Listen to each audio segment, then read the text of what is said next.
Hello everyone and welcome back to another episode of FPL Fanzone. As you can see, we are celebrating again as 200 subscribers is a massive new milestone that we have hit for the season. Originally when I started this at the start of the season, I thought maybe if I could get to 50 by the end of the season would be amazing. We're halfway through this season and already hit 200 subscribers. So just a massive thank you to everyone who has liked, subscribed, commented over the last couple of months. Also, don't forget, if you are new to the channel, I do have an FPL Fanzone League and there is a prize up. It's free to join, a free Premier League shirt of your choice. The code is on the screen. Our current leader is Adam, who has recently knocked Thanik off the top, who'd been sitting there for a long period. So well done, Adam. And without further ado, let's have a look at Gameweek 21 transfer options. Okay, as we're now in the second half of the season, let's take a quick look at the fixtures coming up.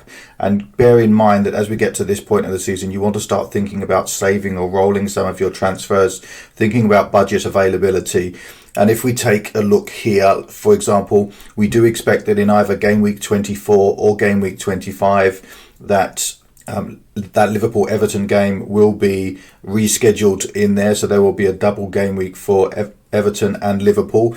Now, if it's in game week 24, Everton will be playing Leicester at home and then Liverpool at home, and Liverpool will be playing Bournemouth away and Everton away. And obviously in game week 25, it would be Wolves at home and Everton away.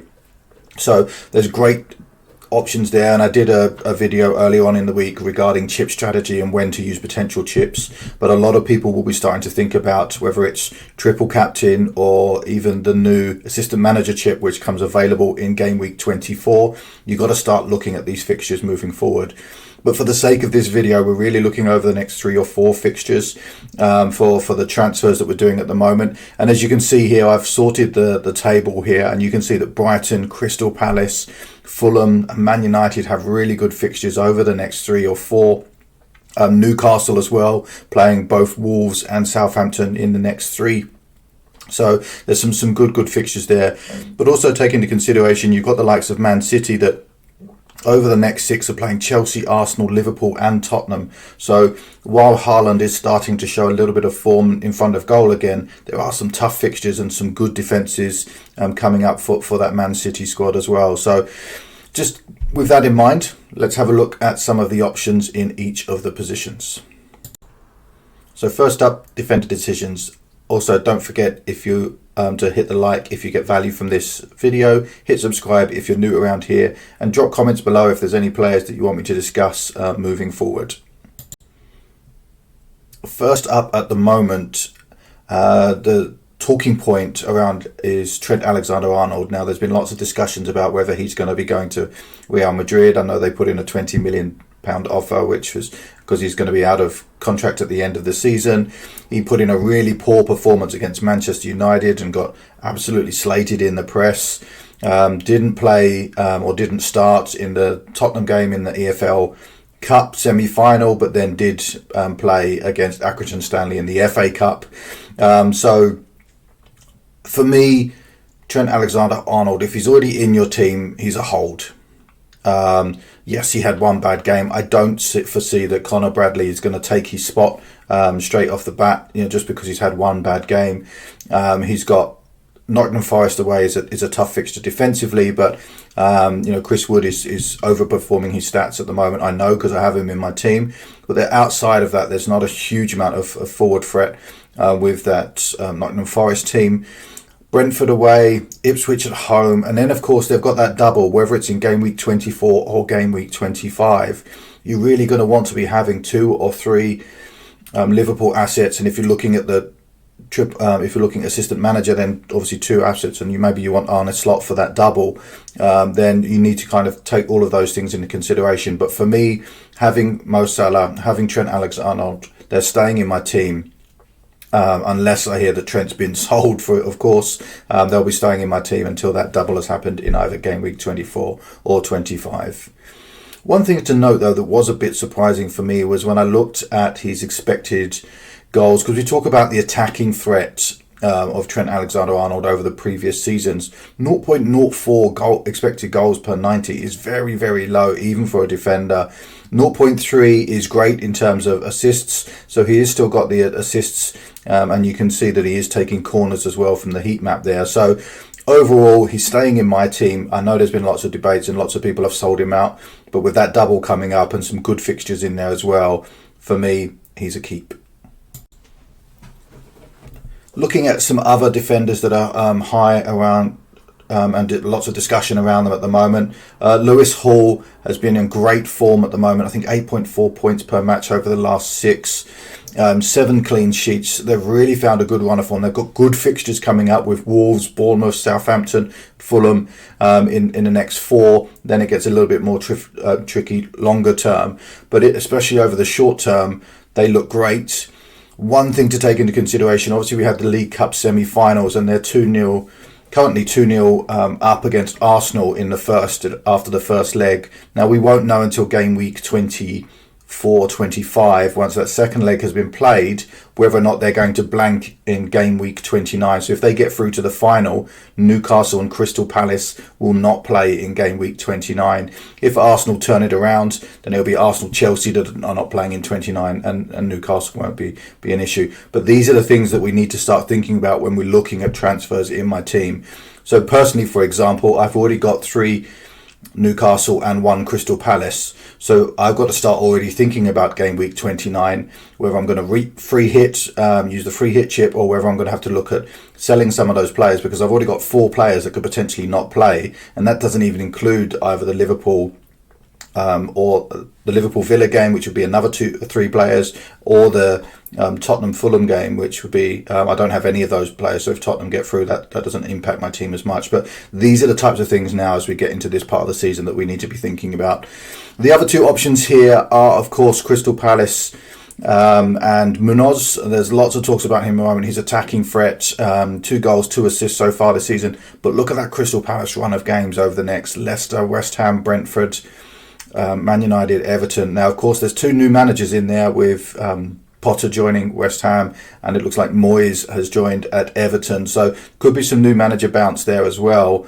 But looking at those teams, there could be some clean sheets there, as well as that attacking threat for Munoz. And we'll look at some other Crystal Palace options moving forward. And then longer term, probably not bringing in this week, but someone like Robinson or Castagna from Fulham. They're not keeping a lot of clean sheets, but those fixtures after the Tottenham game with Wolves, Bournemouth, Southampton and Fulham again look like a good run of fixtures for a cheap midfielder with some attacking threat as well. 7 assists already this season. Certainly one considering for my team if I'm looking to free up some budget. But let me know in the comments below, guys, which defenders are you looking at the moment? Do you have any of these? Do you have all of these in your team? And if you do, which ones are you benching? Because that's the next headache. Moving on to the midfield, and what we're going to start to look at now is there are several teams that have sort of a more expensive version and a cheaper option, which are keeping up pace with that as well. So we're going to have a look at some comparisons for some midfield duos and types of players that we should be looking at in our teams over the coming weeks. First up, Newcastle. Team massively in form at the moment. We've already talked about Hall in defence and the good fixture run. You've also got Isak up front, who's scoring goals for fun at the moment. And then you've got Anthony Gordon and Jacob Murphy in midfield. Now, both of these are fantastic options. Obviously, Gordon 7.5 million. Murphy is only 5.1 million and only 5.9% owned. So a real differential at the moment. But if you have a look, he's got the same number of goal involvements in 10. Obviously, slightly fewer goals, but slightly more assists. His form over the last 5 is higher than Gordon's, and his expected goal involvement is around about the same. So if you don't have the budget to get to Gordon, and you've got a Newcastle spot available, someone like Jacob Murphy could be a great option to come in to try and cover some of those Gordon points. And as we already talked about with those fixtures of Wolves and Southampton in the next 3, it's a good time to jump onto that Newcastle midfield. I already have 3 Newcastle players and have Gordon in my team, but certainly ones that we should be looking at moving forward. Next up, and then the talk of the town at the moment is Manchester United. They actually look like they turned things around against Liverpool, although the result didn't necessarily go their way. They did look like a team that had a bit of a spark and a bit of fight moving forward. And so the comparison here is Bruno Fernandes, who's your 90-minute man, who's on your penalties, versus Amad Diallo. Now the price range here is obviously 8.3 down to 5.4. And obviously Diallo, being that sort of price range, is quite highly owned at 16.4%. Southampton at home, obviously the worst team in the league at the moment, and are trying to break the record for being the worst team in the Premier League ever with their current run of form. But then after that, you've got Brighton, Fulham and Crystal Palace. Now Fulham might be just slightly tougher defence there, but the other two are still leaking goals, so there are options here. For me, I'm still Man United, still on the void. They're just inconsistent. You don't know what team's going to come up. They beat Arsenal in the FA Cup third round, but didn't really look like they were going to score many chances. It was a fantastic goal by Bruno Fernandes.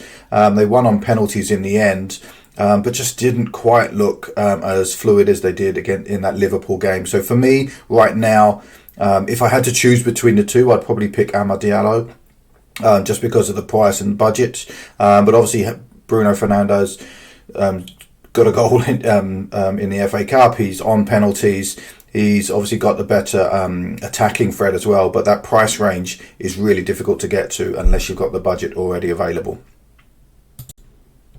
And lastly, as we look at those midfield duos, the last one here is Eze versus Sarr. Now, again, I already have Sarr in my team, and he has flattered to deceive. He had a good run where he was scoring goals. I brought him in, and he's blanked ever since. He's still got a 6.2 form, but again, that doesn't. In the last 3 games, has been blanks for him. But that run of fixtures of Leicester, West Ham, Brentford, and Man United, there are all leaky defences, so certainly opportunities here. The underlying stats look good. I would personally prefer Sarr over Eze, even though over the last couple of games he's actually got the returns and is starting to find a bit of form at the moment. But again, ones to consider if you're one who likes to attack fixtures, Crystal Palace are certainly ones that you could be looking at. And as I said, Munoz or Eze or Sarr are great options. The one thing to consider though is obviously how many of those players are you bringing in, with the concern that in game week 29 they could potentially blank if Newcastle meet the League Cup final.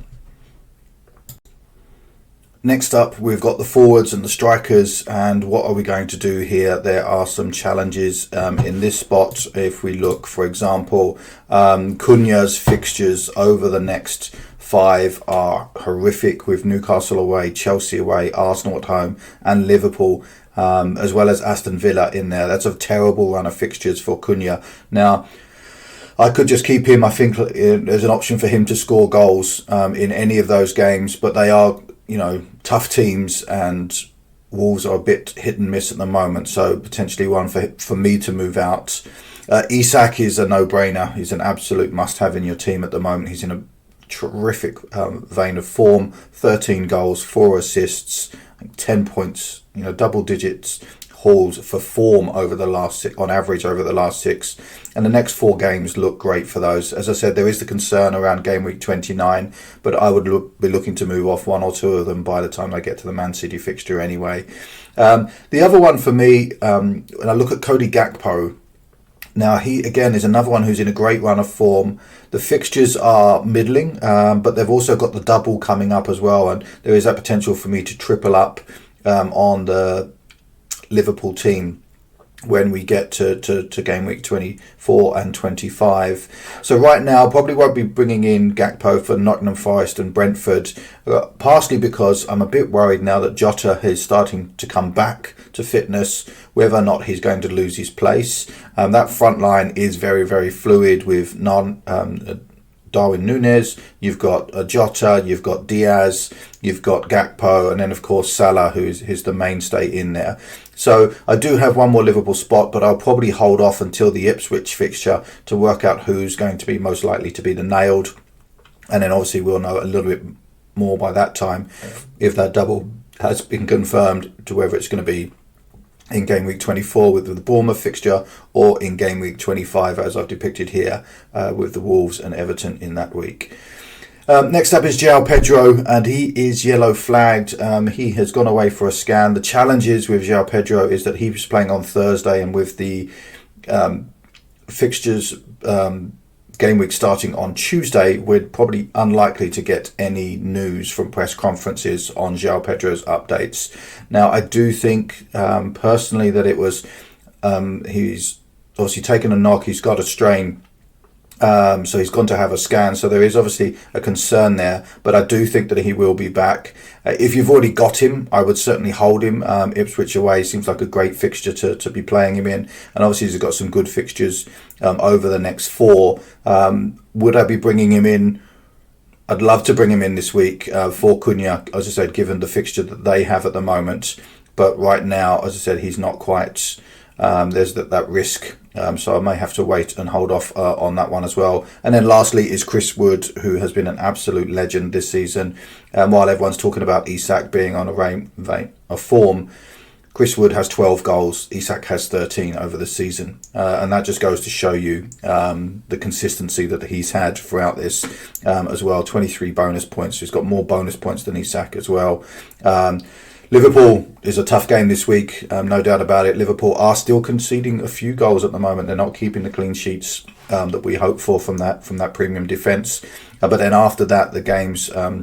they've got Southampton at home, and that looks like a great fixture for Woods, and then a couple of middle table teams in Bournemouth, Brighton and Fulham. So opportunities there for Chris Wood moving forward. But let me know, guys, again in the comments below, are you considering Nicholas Jackson? His underlying numbers look great, but he's just not quite been delivering over the last couple of games. Let me know in the comments below what you're doing with your team. Once again, everyone, I just want to say a massive thank you. The fact that I've already hit 200 subscribers in the first half of the season is incredible. Please, if you are new around the channel and you've managed to get this far, don't forget to hit that like button, hit subscribe, hit the notification bell if you want updates on strategies, any price reveals for the assistant manager's chip and what we're going to be doing with the team each week. Thank you once again, and may all of your arrows be green.